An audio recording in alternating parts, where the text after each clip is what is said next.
I'm back at the Chicago office of Harlan J. Berk to talk about this remarkable sculpture. As you can see, it's an under life-size portrait of a Roman man, in this case, the Emperor Titus. It came from an estate sale out east when no one quite knew what it was. It will be sold next year for tens of thousands. It's so valuable because we have very few portraits, in this country or anywhere, of the Emperor Titus, or any Roman emperor, in this kind of condition. So I want to talk today about what Roman imperial portraits meant, and why this particular example is so significant.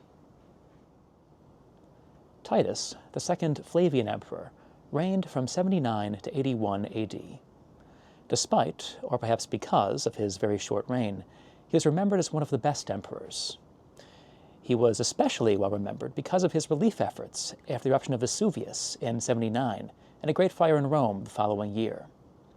When he died suddenly, to be succeeded by his much less well-loved brother Domitian, his last words were, "I have made but one mistake." No one knows what that was. Like every Roman emperor, Titus had an official portrait. This was based, as usual, on a few exemplars back in Rome, which were imitated throughout the provinces, so that an image of Titus in, say, Gaul would resemble one, at least broadly, in North Africa.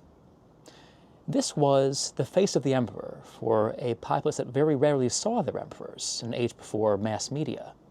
There were, of course, coins in which the emperor's face circulated by the millions, but statues had a special representative function.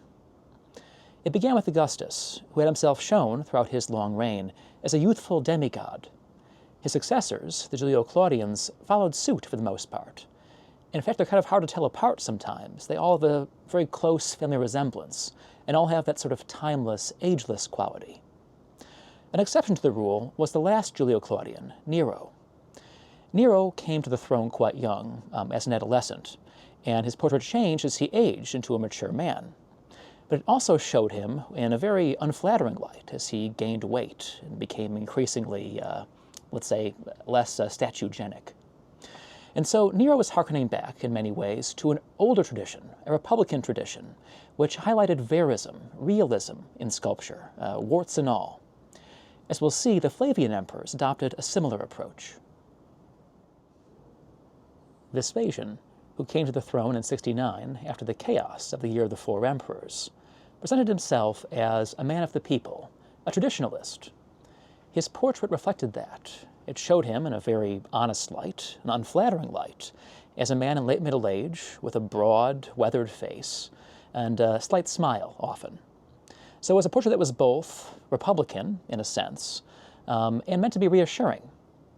His son Titus followed suit. Now Titus, as you can see from this example, has his father's broad face. Those features are much younger. He was a man in middle age when he came to the throne. Let's look a bit more closely at a few other features of his portrait.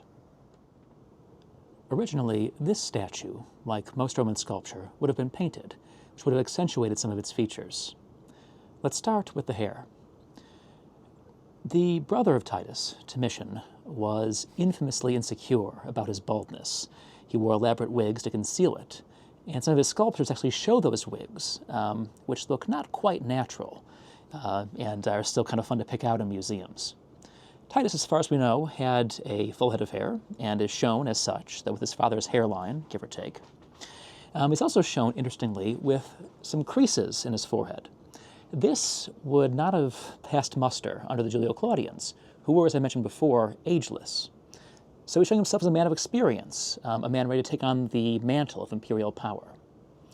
Note also his expression. It's not terribly severe, the way Caracalla's would be, for example, not a scowl or scornful, but it's determined and fixed. At the same time, I would say, almost wry. He's an emperor who's approachable and shows himself in that light. We tend to assume that Roman emperors ruled by fiat, by brute force, and their subjects simply cowed before their power. But as the image of Titus shows, there was always an element of persuasion in imperial power. This portrait, wherever it was initially displayed, was meant to convince those who saw it that Titus was a good and responsible emperor. And still, at a distance of 19 centuries, It's a fascinating relic of how politics was practiced in the Roman world.